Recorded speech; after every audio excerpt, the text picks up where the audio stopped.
Welcome to another blog. আসসালামু আলাইকুম everyone. আজকের ভিডিওটি হলো মাছের মাথা দিয়ে মুড়িঘণ্ট কিভাবে রান্না করব। একটা পাত্রে আমি পেঁয়াজ এবং টমেটো নিয়ে নিলাম। এখানে 250 গ্রাম মুগ ডাল নিয়ে নিলাম। ধনিয়া পাতা ও কাঁচামরিচ নিয়ে নিলাম একটা পাত্রে। মুগ ডালগুলো একটা প্যানে আমি ভেজে নিব।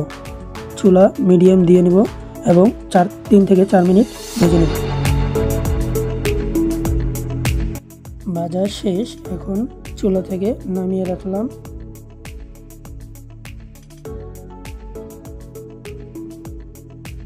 একটা পাত্রে গরম পানি নিয়ে ডালটা ভিজিয়ে রাখবো 20 থেকে 25 মিনিট।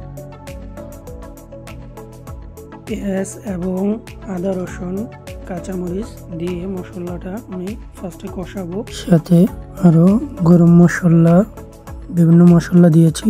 কিছু টমেটো কেটে সাথে কষিয়ে নেব। 4 থেকে 5 মিনিট কষাবো।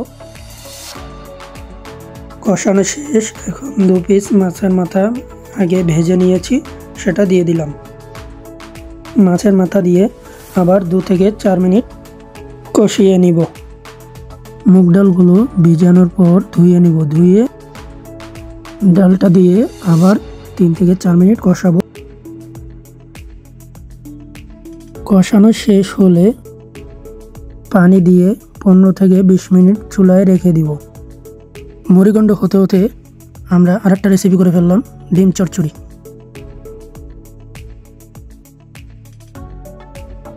ধনিয়া পাতা কেটে নিলাম।